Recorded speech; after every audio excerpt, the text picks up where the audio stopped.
and welcome to the Future Proof podcast. This is a place where we talk about business goals and the past, present, and future that go along with them. So, welcome today, Nick Picone from Iron Age Marketing. I'm Brian Pritchard from Future Proof, and excited to talk shop for a little bit. I appreciate you taking some time, my friend. How are you? I'm doing fabulous, Brian. How are you doing? I'm good. I'm good. And I don't need to be disingenuous as far as the fact that, I know you well. You are my friend. But I also still want to leave this in the category in some respects of just how I would talk to a business owner, right? And so when I look at your LinkedIn profile, for example, what the message that comes across immediately is that you are a creator.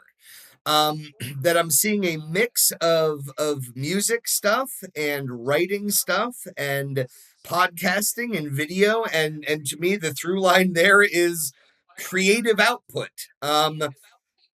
Tell me about how those worlds come together for you. Well, it all starts when I was in college and I needed to find a major. And I figured, what's the thing I can get college credit for that's going to be the most like being in a band? And so I chose a crappy communications degree. I not to sound silly about it and flip it, but no, that is actually how things kind of started out.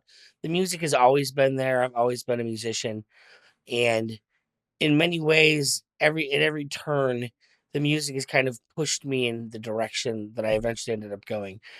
I got that communications degree, which meant I was not qualified to do a whole heck of a lot of anything. Technically, my degree is media management and production, which is not a whole lot of jobs in, and the few you could get were basically like minimum wage radio jobs. And I grew up in the country, so it wasn't like there were real radio jobs where you're gonna make a ton of money, in sales and all that kind of stuff. So ultimately, I ended up, excuse me, ultimately kept following it, did factory work a lot of my life.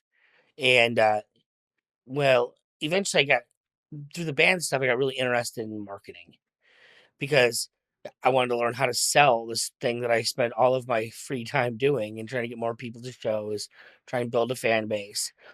And the more and more I dove down into it, the more and more I just fell in love with the psychology of it all. Like marketing for me, that's where the real joy is. It's in looking at the world beyond the world, like being able to kind of see into the matrix as it would be.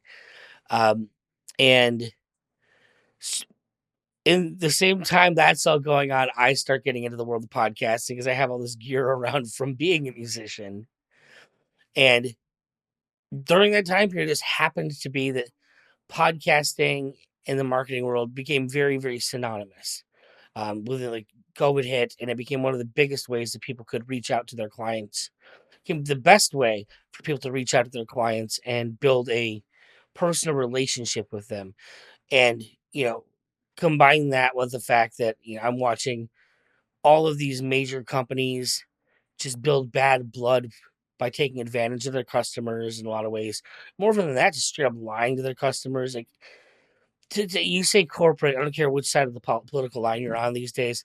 Corporate means taking advantage of me. It means bad. Like, is there a homebrew person that does this? There's some way I can go to a cottage industry and find the same quality because I'm just gonna get treated like crap with a big company. And Funny I just because kind it's of a lot dove of the into same it, started picking up levers, clients. right, being pulled that you talk about being attracted to the psychology of the thing, and I suppose in a way where that becomes true, the idea of the larger companies feeling more frightening and feeling like as a consumer you're being treated as a number is that that they have the ability to take the data to that next level, right?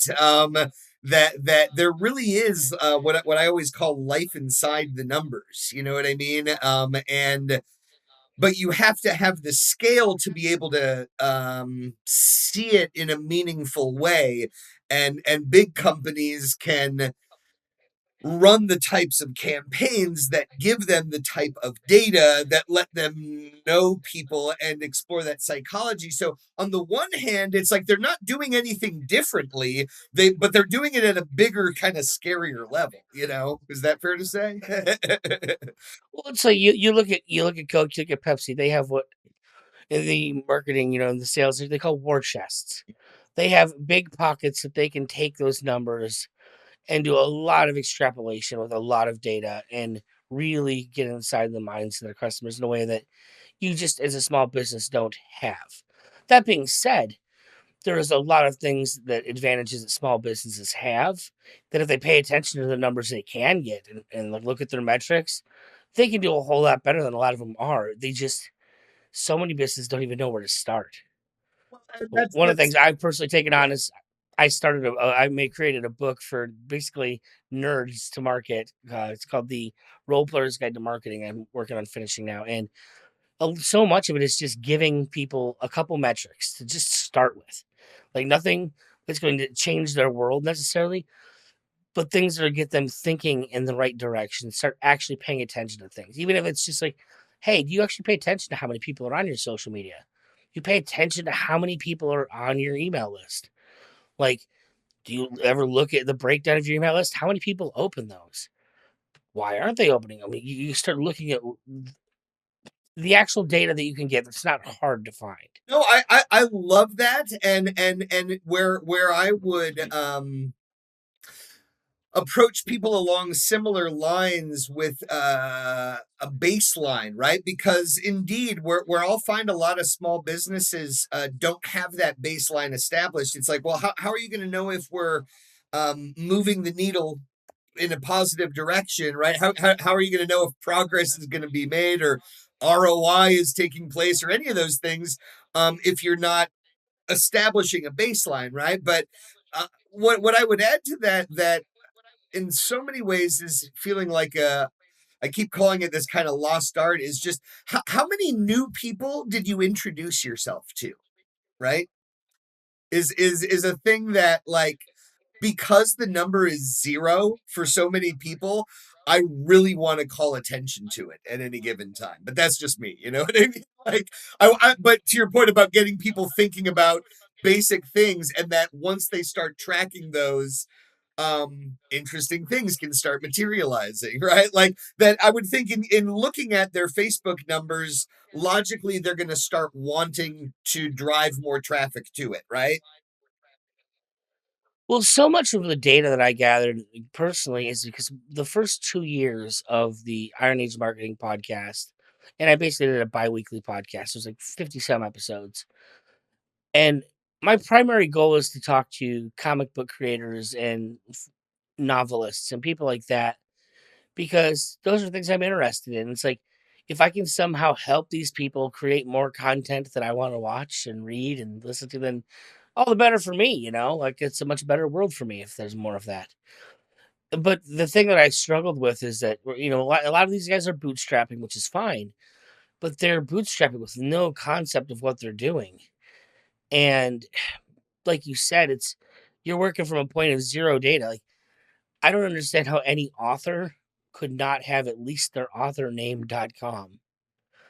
And I think maybe out of the 50 some guests I had in that first 2 years, maybe I'll put it at generously 10% of my guests actually had an author name.com.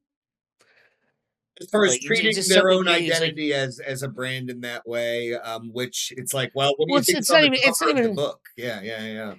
well, more than that, it's not even, it's like, let's just think simple logistics. When you go onto a podcast and you're trying to tell people where to go, it's a lot easier to say to go to my authorname.com than geocities.com/ blah, blah, blah, blah, blah, 18 backslash 32 times the name of my book. It's just easier to have someplace quick to send people. And so few people have even thought like thought their like funnel as it would be through that deeply. I think the main goal of my book is just to even teach people like what is a funnel exactly. This isn't really magic. It's a repeatable process that you can put people through that you can see produce. That's all it is.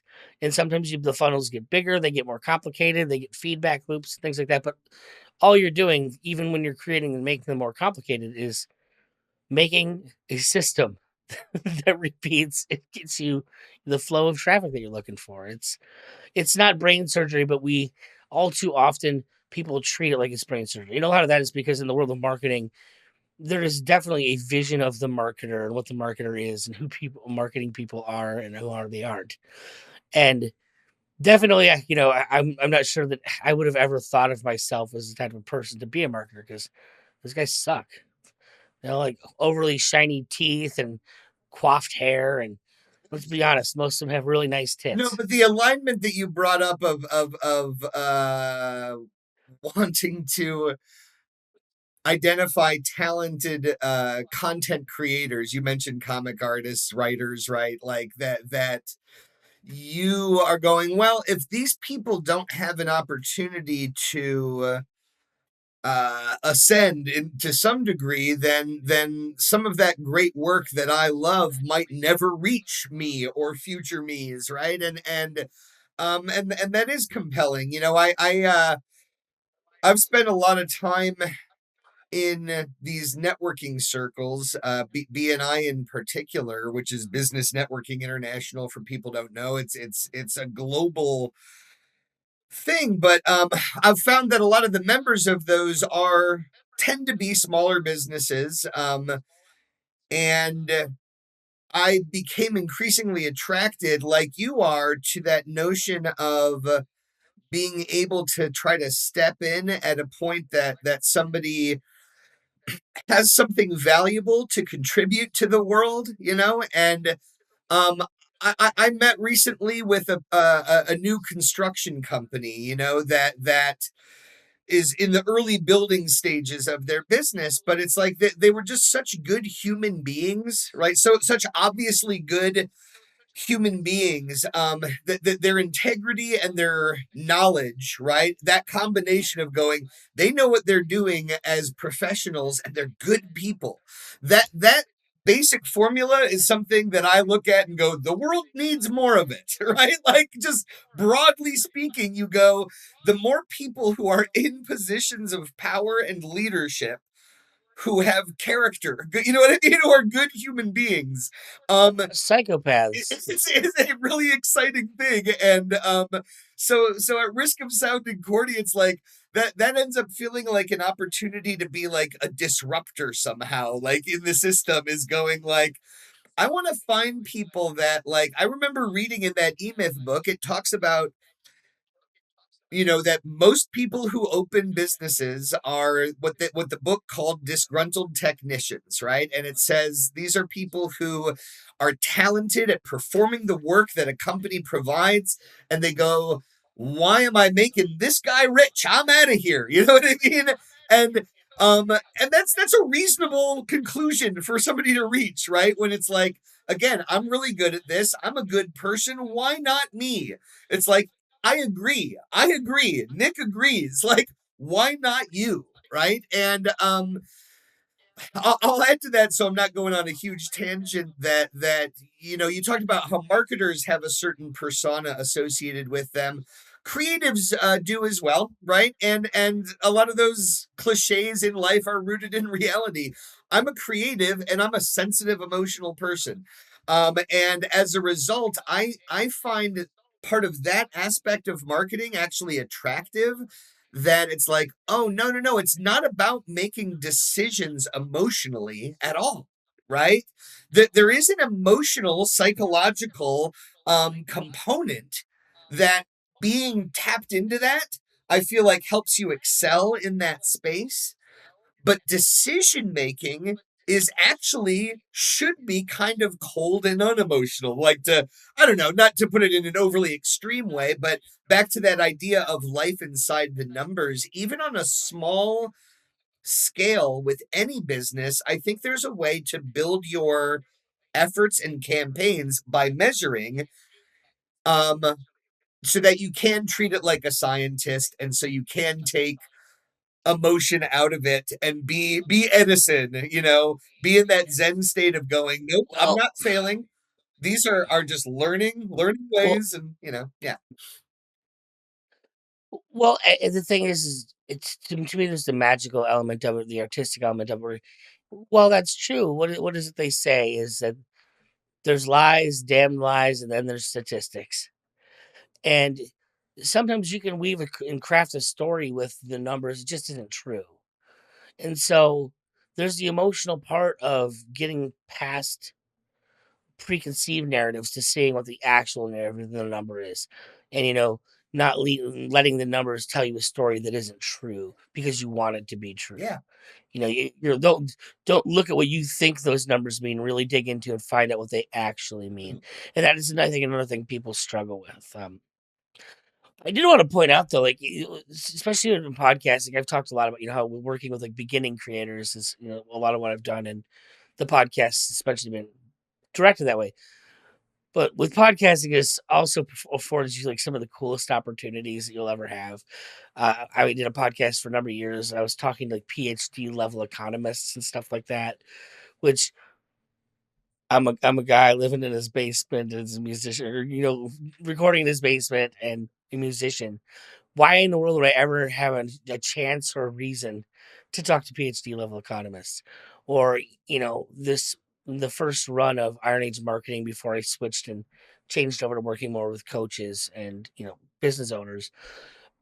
I talked to Dee Snyder's son from Twisted Sister. Like, why? What reason do I ever have to talk to a guy who's been on MTV and the Travel Channel? But we had a fun conversation for an hour, and so towards the marketing, the relationship side of this, that's a contact that I didn't have before that's can only be useful to me, like, right?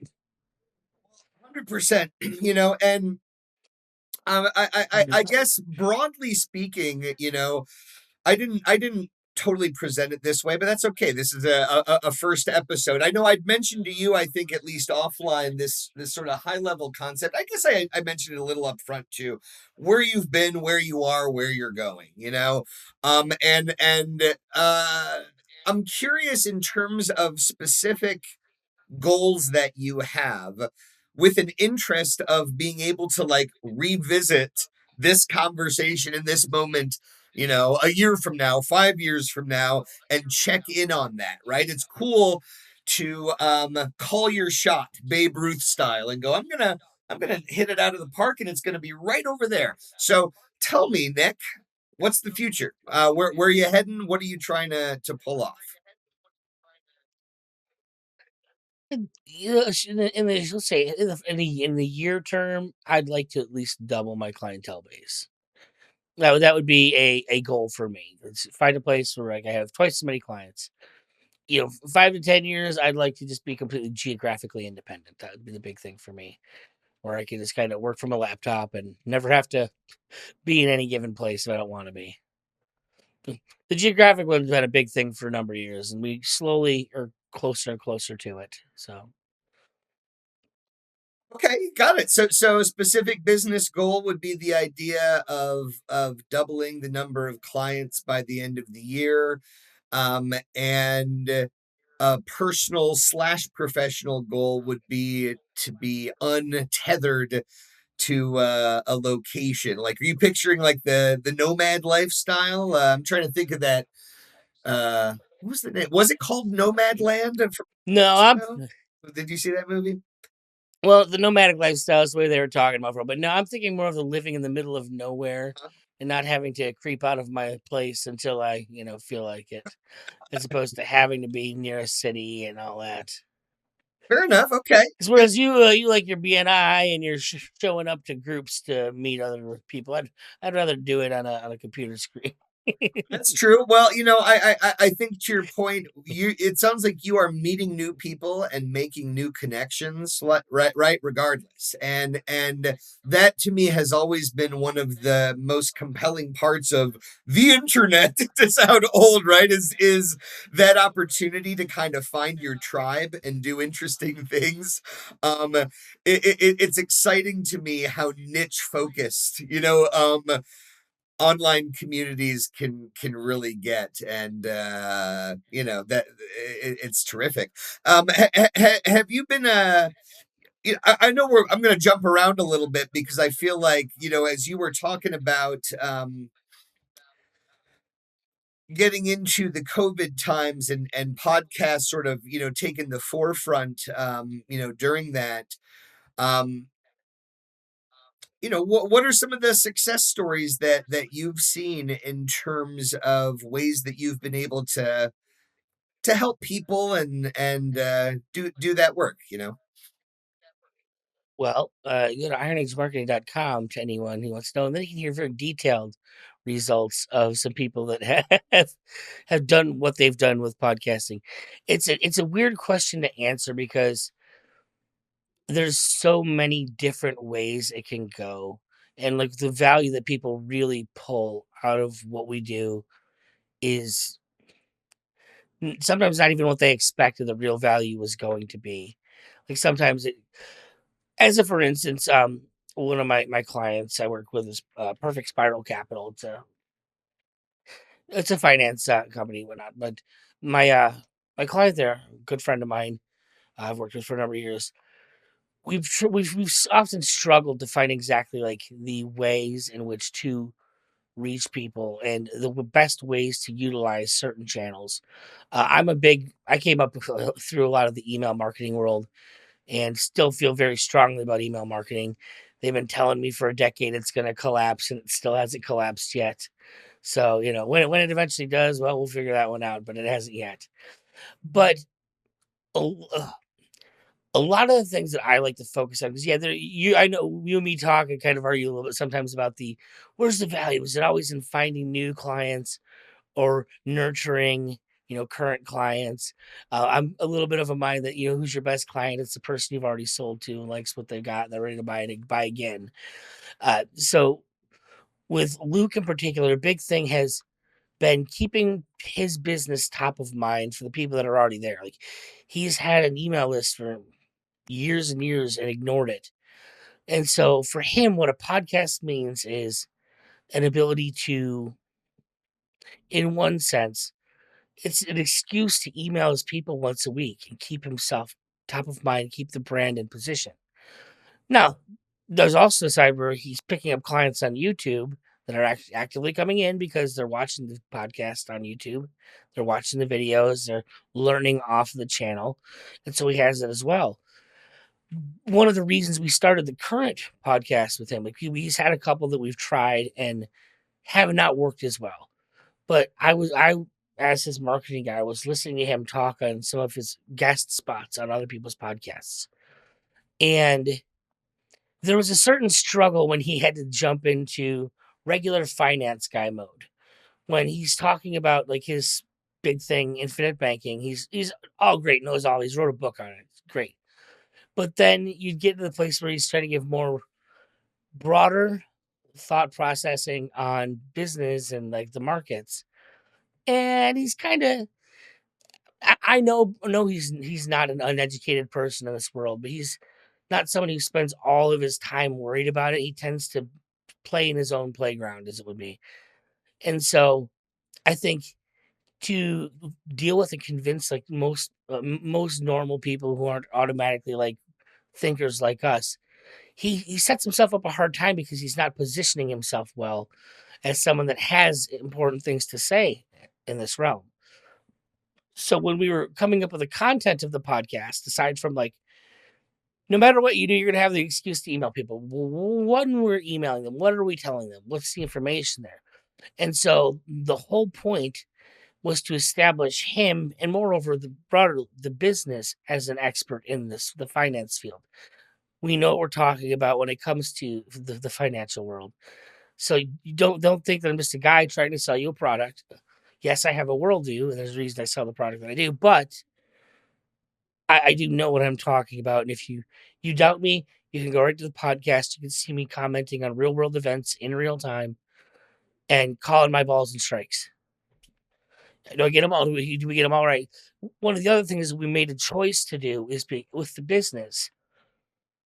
And this is something as like anyone who works with me as a like at an executive producer level, is that we'll sit down and we'll try and figure out what the best type of podcast is. In his case, we didn't actually make him the host. I ended up hosting the podcast because with me as the host, I can then bring in or out anybody within his team.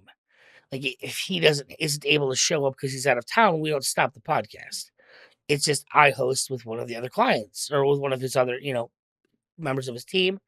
Ultimately, as his team builds, I can bring in more people, get more voices. And there's never the sense of the podcast losing its thrust, losing its, losing what it needs to be doing, because essentially the marketing guys at the helms making sure that we're doing the things every episode that we need to Doesn't be doing. force I'm him the to guy making become sure that it's on time. a content creator, creative type himself in, because a lot of people Exactly. are it's I'd say almost universally you get a subject matter expert going on the topic that they know, and they're all creatives in terms of their ability to put out good content, right? But it's like it does help to have somebody to guide and funnel that in the right sort of ways to be effective and useful, and to let them have a week Full off. disclosure, I do know Luke through the podcasting world prior to all this. Like that's how we actually met, was podcasting. We used to be on a network a number of years ago, but this is going into this. It's kind of like a blind spot of his to think, because it's truthfully he doesn't really care a whole lot about that side of finance, but he needs to at least show that he understands it, so that his clientele base Of and course, potential clientele base understand that he's an expert in it. credibility. So Yeah, yeah. exactly. And so my job is there to make sure here's the boxes that we need to check in the episodes, and I make sure that we check them so that we're actually doing what we're saying we're trying to do towards the end goal of bringing in new people, positioning ourselves, and all the other things that you want to be doing with your content to make it worth doing the creating part. But Nick, and I'm grateful to have you on this podcasting journey with me for future proof. So I love what you shared today, and I'm excited to have you on my team as a resource that we can combine our areas of expertise and go out and deliver good stuff to people. So I think there's fun stuff to ahead, and great conversations ahead, and I don't know. I look forward to bringing you back in as a guest as well, just to be able to, like I said, talk about um, how how it went doubling your business. I'd love to be sitting here, mid March of 2027, and to hear from you how you successfully doubled your client base, and I'd love to brainstorm with you And about I will, what steps to take to do that, to take it out of the abstract and into reality. That's the fun part. So and we will continue to have those conversations in our own world, anyways. So beautiful. Well, thank you again, and we'll sign off for today, and look forward to the ongoing conversation with you, the ongoing broader conversation, and what future proof means is making you invincible, right? I have on the back of my card this acronym LEAP, and the P in LEAP is for protect the dream. And yeah, I mean, future proofing is putting the systems and things in place to try to make somebody invincible and strong, and excited to have it's you all as about them systems. that's right. Well, I love having you as a friend and a colleague. I'm proud to have you as my first guest on the Future Proof podcast. And, until next time, sir, thank you. Thanks for having me.